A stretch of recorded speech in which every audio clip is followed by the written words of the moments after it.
শ্রী শ্রী ঠাকুর অনুকূলচন্দ্র যখন national medical কলেজে পড়ছেন তখন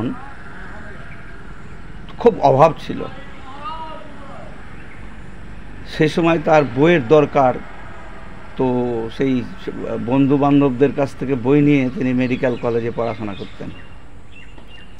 এরকম অবস্থা ছিল। তো একবার মাকে চিঠি লিখলেন যে মা, বইয়ের দরকার। তো একটা বইয়ের দাম হচ্ছে 40-42 টাকা দাম সেই বাজারে, একটা বইয়ের দাম, মেডিকেলের বই। তো এবার মা সেই সব চিঠি নিয়ে, অনুকূলের চিঠি এসছে, সব মায়েদের মধ্যে সব আলোচনা হচ্ছে ভাবনাতে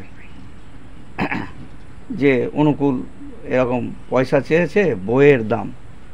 তখন কতগুলো মা সব বলাবলি করছে, বললে একটা রামায়ণ মহাভারত পাওয়া যায় 2.5 টাকায়, আর তোমার ছেলের কি এত বইয়ের দাম? 30 টাকা 40 টাকা এত বইয়ের দাম হয়? ছেলে তাহলে ওখানে কোনো ফষ্টি নষ্টি করছে টাকা নিয়ে, এই হচ্ছে ব্যাপার।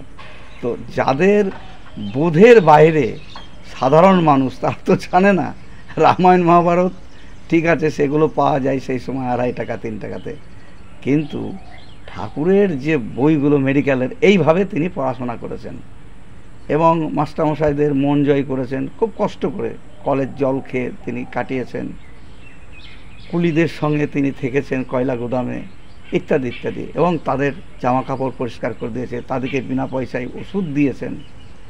এইভাবে তিনি সেখান থেকে মেডিকেল কলেজ থেকে, ন্যাশনাল মেডিকেল কলেজ থেকে তিনি পাস করেছেন। এবং যে সময় তিনি পড়াশোনা করতেন সেই সময় মানুষ মানে যারা লেবাররা অনেক সময় ঠাকুরকে কিছু সাহায্য করত, 2-1 পয়সা দিত।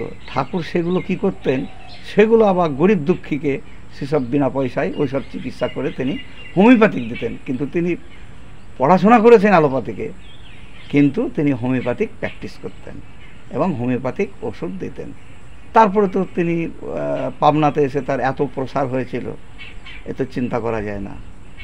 এটা বাবারও ইচ্ছে ছিল, মায়েরও ইচ্ছে ছিল যে তিনি একজন চিকিৎসক হয়ে যান, কিন্তু তিনি চিকিৎসক হয়েছিলেন।